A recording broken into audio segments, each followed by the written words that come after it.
Hi everyone. First of all, a big thank you for attending the Seriderm 360 event. Hopefully everyone enjoyed it. Um, I was perhaps disappointed I wasn't able to deliver my lecture on, what to look for when you purchase a hair removal system. As you all saw, there were some brilliant talks, and we just ran out of time. So um, I'm going to do this now over Zoom, so you can listen to it or not listen to it. It's obviously up to you, but it's a 20-minute lecture, and hopefully you'll find this informative as well. I'm just going to start sharing my screen.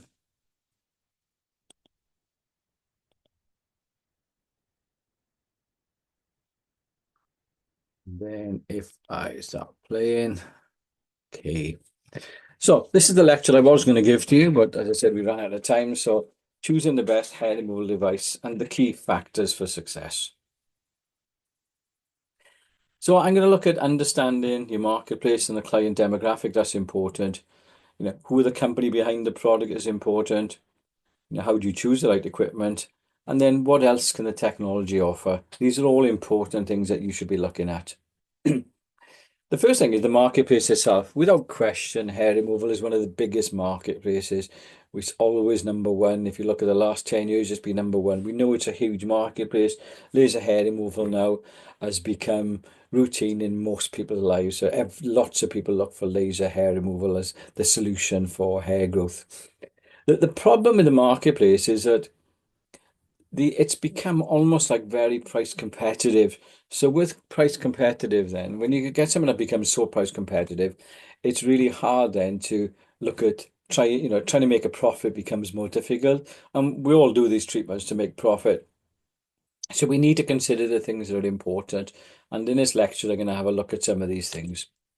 The first thing is understanding marketplace and what are your clients looking for.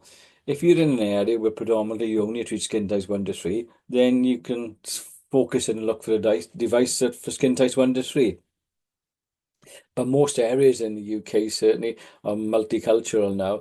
So you'll always need devices that treat all skin types. If you're in an area predominantly darker skin types, then for sure you need something that's going to be not just safe, because there's so many things in the industry where people talk about my device is safe, but if it's safe and doesn't work, that's not good enough. You need something that's safe and actually works and produce the results you're looking for. So, understand your marketplace and what exactly are your clients looking for. So, and you can expand on that in that it's obviously not just about the skin type, is what are they actually looking for? Are they actually looking for laser hair removal? Or are your clients looking for maybe most of your clients are skin rejuvenation? And often people will say to me, yeah, I'm thinking of buying a machine. I want to do this, I want to do a bit of this, and I want to do a bit of that. And when you focus down, I can remember a client recently who wanted to buy a hair removal machine, and 90% of her business is skin rejuvenation. So, well, you're much better off getting a machine that's brilliant at skin rejuvenation and introducing hair removal later on. Sometimes people look for a bit of kit that'll will do all things. I had someone the other day saying, "Oh, but I want to buy this machine, and if I buy someone else's, they get a gynecology attachment for, you know, female rejuvenation." I said, "But do you actually offer that?" I said, "No." And are you a gynecologist able to perform that treatment? No. So why are you even considering it? So it's really important to think, what do I actually want to provide for my clients? I covered skin typing already.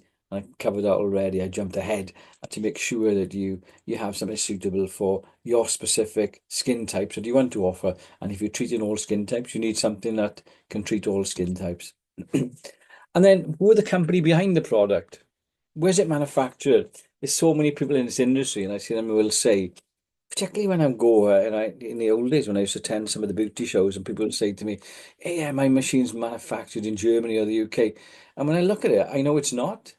It's manufactured, but not such good, um, perhaps manufacturers. And maybe out in the Far East, like, yeah, and that quite often people will read bad things. So it's really important. Where's the system manufactured? And you can easily ask for the certificate of origin, because the certificate of origin will tell you where it's been manufactured.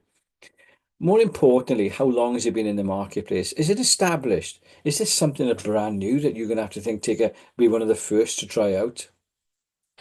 That's always a bit of a worry. You can ask, is it FDA approved? FDA approval means nothing in the UK, but it's an American standard, which means that if it's FDA approved, they had to prove that it's safe and effective. So it's an important thing that I always look out for. What's the warranty on the company? What's the warranty on the machine? Can you buy an extended warranty? I think it's quite often if you can buy a machine with extended warranty, that really, it gives you peace of mind. Who's using the device? Who else is using the device? You know, certainly at Seriderm now, when people are looking to buy devices, we tend to take them to existing customers. It's much better to speak to an existing customer rather than rely on a sales rep coming in and tell you and saying, "Oh, mine's brilliant. It's got an XYZ feature." Ask about the service, clinical, and marketing support. What support are you going to get with it? Are you just going to get a few leaflets, or are they going to give you innovative marketing? Um, what's the clinical support like? Do they have a clinical team on board? Do they have a service team on board? Do they just have one service or one clinical engineer? So when they're on holidays and then you can't get any support at all. So these things are important. And everyone seems to forget about the running costs. It's an important thing. What are the running costs? What are the ongoing costs that haven't been disclosed to you? Has it got maybe flash lamps or consumables you need to change? Is the cost of the servicing, huge? What are these costs? So when you look at a bit of kit, say, okay, well, this is the purchase price, but this is what it's going to cost me over 5 years. And that's important to plan out because that all comes into the price of it. And then choosing the right equipment. I'm always amazed that people will say to me, "Oh, have you got XYZ feature? My machine's the best just because it's got an XYZ feature." It's really important to understand what do these actually mean? Is it of any use for you? And then when was the last time you heard a sales rep say to you, "Oh, don't buy my machine because brand X is much better"? Everyone has a job to do, and I appreciate that, salespeople have to work hard to make sales, okay? But don't trust everything they tell you. It's difficult to choose. If you're new into this industry, it's an absolute minefield. It's really difficult to choose because everyone tells you the machine is the best. The important thing you can do is educate yourself. Inform people make much better decisions. I would encourage everyone to come on a good quality code of knowledge course. On our code of knowledge at KWLE, we don't just cover the basics, we cover applications, we'll cover light tissue interaction. And I'd like to think that the best thing about our course is at the end of a 4-hour course, you can then make good informed decisions going forward. So how do they work? I'm not going to bore you with the whole science and lecture behind this because I'm hoping you'll come on my level 4 course. But all lasers and IPL work on the same theory. The theory is to heat up the germ cells to 75 degrees so we permanently destroy them. So what we have to do, we have to have a target chromophore. In the case of hair removal, the target chromophore is the melanin in the roots of the hair. So we heat up the melanin to 75 degrees, the heat spreads sideways and destroys the germ cells and stop the hair growing. Now, with an Nd:YAG, it's slightly different because an Nd:YAG will target the melanin, but because it's got deep penetration, it'll also target the blood supply feed in the hair as well. So quite often when it's someone with coarse hair, no matter what the skin type, I always prefer to use my Nd:YAG to start off. So we have to heat up, destroy the germ cells by reaching 75 degrees. Okay. And then, so the wavelength and pulse duration are critical. If we look at wavelengths first, we know alexandrite is if you look at all historical data and all the data online and all clinical studies, without question, the machine for skin types 1 to 3 and for 4 is the alexandrite laser. It's a 755 nanometer wavelength. But because the wavelength is so highly absorbed in melanin, it's not suitable for darker skin types. So for darker skin types, the gold standard is a neodymium YAG laser. It's a neodymium YAG 1064 nanometer. That's very different to 1060 nanometers, which are available on diode lasers. That's not the same as a neodymium YAG laser. So it's a 1064. It's suitable for skin types 4 to 6. And I tend to use it on skin types 1 to 3 as well for coarse hair. For skin types 4, you get a choice. And depending if I think it's really dark skin type 4, I'd start with an Nd:YAG. If it's light to skin type 4, I'd probably pump for the alexandrite. Okay. An IPL you can use on skin types 1 to 3, 4 with extreme caution. I've never found an IPL successful on skin type 5 and 6. It's not a risk I would want to take. Diode lasers, they work on all skin types because they're low energy devices delivering very long pulse durations. The problem with it is, the problem with them is because they're low energy devices, they're not suitable for finer hair. I'm yet to come across a machine that I've used that will work and treat fine hair. And when we're looking at treating fine hair or any type of hair, we're talking about being able to create permanent hair reduction or permanent hair removal in 6 to 8 treatments. Telling the client 6 to 8, knowing maybe it'll only take 5 to 6 treatments. We're not looking at a system where you're going to need 20, 30 treatments, which some of these machines will take. The other thing is get your pulse duration is critical. I tend to use 3 milliseconds for fine hair, but you don't really want to go beyond 10 milliseconds for fine hair. It's just too long. Now, I started using the Clarity 2 9 months ago, and that has got a 1 millisecond pulse. And a 1 millisecond pulse is absolutely brilliant at targeting those really fine, downy, sort of blonde hairs. It's got enough punch to be able to do that and enough energy at 1 millisecond. Medium, I use sort of 10 to 15 milliseconds. Coarse, I always use 30 milliseconds. If it's a male beard with densely packed coarse hair, I may switch to 50 to 100 milliseconds. But those are pulsations based on the theory by Dr. Ox Anderson of photothermolysis. You can download that clinical paper from our website, from the KWLE website. Okay. So which device should you choose? IPL, diode, or laser? Well, those who know me, I've done a lot of lecture in IPL. I quite like IPL. I think it's a great place, and IPLs are good because you can treat a bit of everything. If you've got someone with a bit of redness, bit of pigmentation, they work really well. I just think they're slow and not the right targeted wavelength for hair removal. And IPL, because it produces multiple wavelengths, it's not as focused as a laser as targeting individual target chromophores. I think they're really good for, as I said, things like, targeting redness and pigmentation. So I often people say to me, well, what's best, IPL, BBL, or APL? So whether it's intense pulse light, broadband light, or advanced pulse light, these are all intense pulse light systems. IPL, so the BBL and APL are marketing terms. They all work exactly the same. They light-based systems, so intense pulse light systems, and they are not the same as a laser. A laser will target individual target chromophores, and that makes a big difference. Diode lasers. They're a laser, but they're a low energy device. They don't work the same as a traditional laser. A traditional laser, when you look at the amplification process, it amplifies photons. A diode laser amplifies electron. And as I said earlier, I'm yet to use a diode laser that can treat fine hair. So a diode laser, they are they're not true lasers. They're characterized lasers which fail to produce the necessary pulse durations for effectively treating fine hair. So when you look at this as a diode chip, you get a diode chip the size of your thumb in a handpiece, okay? And what you've got here is little grooves in them. And these are little make basic laser cavities. And behind you got millions and millions of semiconductor material. And you put a 24 volt across that, and that creates a release of electrons. And then you get this electron amplification taking place. And because of the chemical doping, you can change the wavelength coming out. So it depends on the chemical doping of that diode chip, depends on the wavelength coming out. But because it's low energy going in, it's low energy coming out. So you need, unless you get a system with multiple of these, which you can get on some lasers, multiple of these diode stacks, then they're delivered on a fiber optic, then you can get enough energy. But when you look at hair removal, they just don't produce enough energy.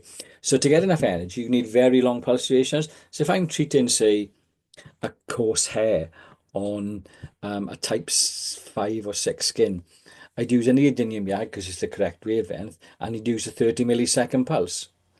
But to do it with a diode at maybe 8 to 8 or 810, it's the wrong wavelength. So what you do, you end up having delivered energy over 400 milliseconds, and the pulse duration is too long. It's outside of thermal relaxation time.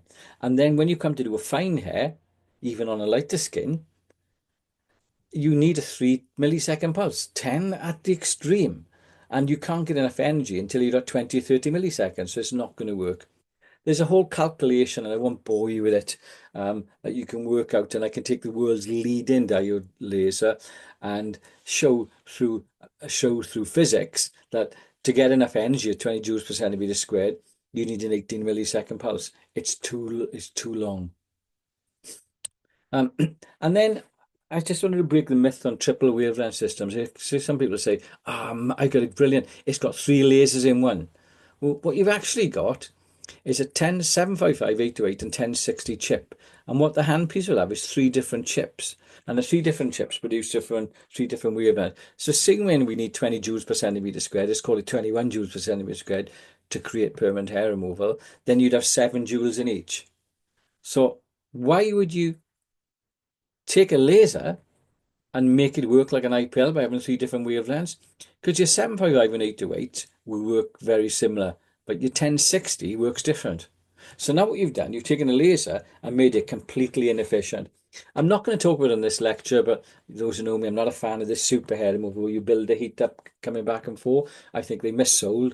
They sold as being pain-free, when the reality is we need to reach 75 degrees, so pain has to kick in at some point. And what with some of these systems are creating at the moment is, because you don't want to get, because 75 degrees becomes painful, because people want to do it as pain-free, they end up laser waxing. But because they only reach 40 to 45 degrees, it becomes much worse because they end up stimulating hair growth as well. So as you see, I'm not a fan of diode lasers, and we have to find one that I would think suitable. So what's important for hair removal? The skin type. Yeah, we have to make sure we're getting it right. Number of treatments. We want to be able to say to our clients, it's going to take you 8 to 10. No, and it's only going to take 5 to 6. You want to be able to sell the confidence and be able to say to someone, look, you book a course of 6 with us. We got this good quality machine, and let's say it was £100 for an underarm. You'll say, well, I'm only going to charge you £30 going forward. I've been into some clinics where they've got technology based on super hair removal or using it inefficiently with a diode, where their customers have had to have 20 to 30 treatments. It should only, as I say, take around 5, 6 treatments, maybe 6 to 8 with a good quality system. You need reliability. And I was caught out several years ago with some equipment that just kept breaking down. And that becomes a nightmare, especially when some of my friends have recommended purchasing this equipment. It becomes a problem. So when I got involved with Seriderm and Lutronic, I was wanted to make sure that the equipment was reliable. So I spoke to lots of people, and I wanted to find out particularly about the hair removal, because hair removal is used in thousands and thousands of pulses and tend to be used 10 hours a day. And without question, everyone said, yeah, you know, the electronic device totally works and works and works. We never get a problem. So you need reliability. You need ease of use. Is it easy to use? Is it comfortable? Is it comfortable for the client? Has it got sufficient cooling to make it comfortable for the client? And you need to understand the running costs. But above all, in hair removal, you need speed. And if I play this video, and I have to share my sound with you, I think it's not going to work. Share computer sound. Okay. So if I fire this now, this is using a cryogen spray. If I was getting this equipment, I would use it with an air cooler instead. But if I play this, you can see how quick. Now, this can go up. How's it feel? What I like about this machine, it can go up to a 25 mil spot size. But what you got here is a roller. And if I run it again, look at it again, see the roller moving. Then she gets faster. How's it feel? So you saw the roller move, and then the lady got faster when she's doing it. What this machine does, it tracks the speed of the handpiece. So as you move the handpiece, the repetition rate will increase or slow down depending on how fast you're moving it. So it makes it easy to use, and it's comfortable, and it's really fast. And I think speed's one of the important things you need to look for. Okay. So which is best? Ruby laser, we first developed at Swansea University. It's not used anymore. As I said, the Alexandrite is brilliant for skin days 1 to 3. It's amazing that dark hair and pale skins is brilliant for fine hair. Neodymium you can use in all skin types, but it's the machine of choice for darker skin types and for deep coarse hair. A diode laser will work on most skin types, but they tend not to work on fine hair.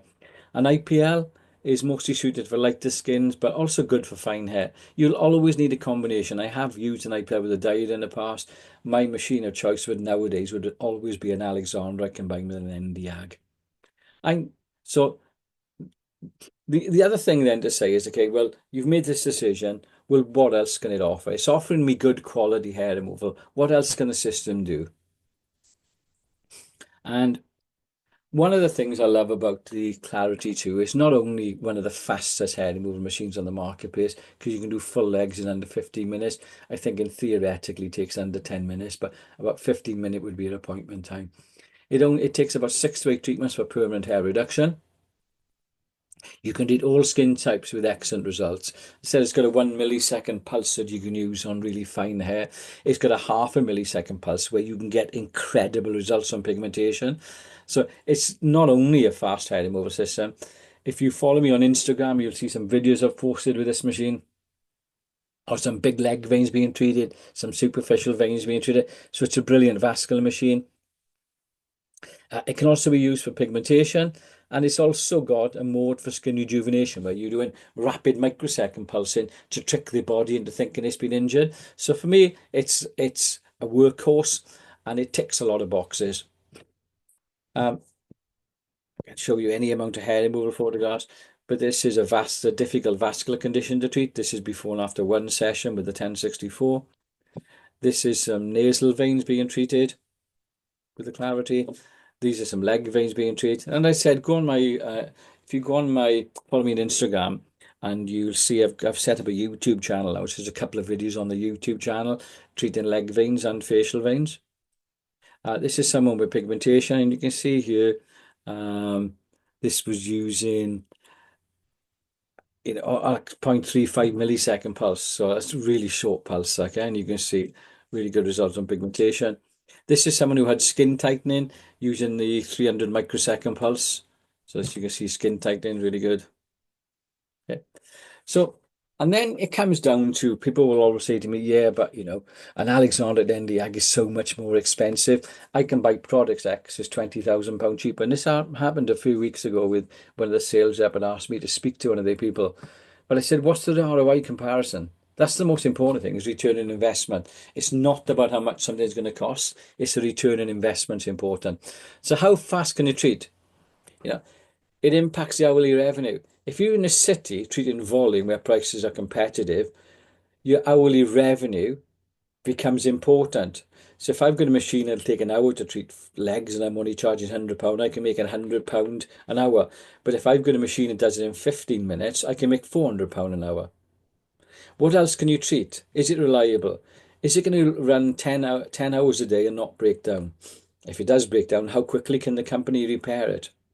And if you look at that, and I've pointed out to this particular lady who's now gone on to buy the machine, is £20,000 over on a 5-year lease purchase, will cost you £420 plus VAT per month.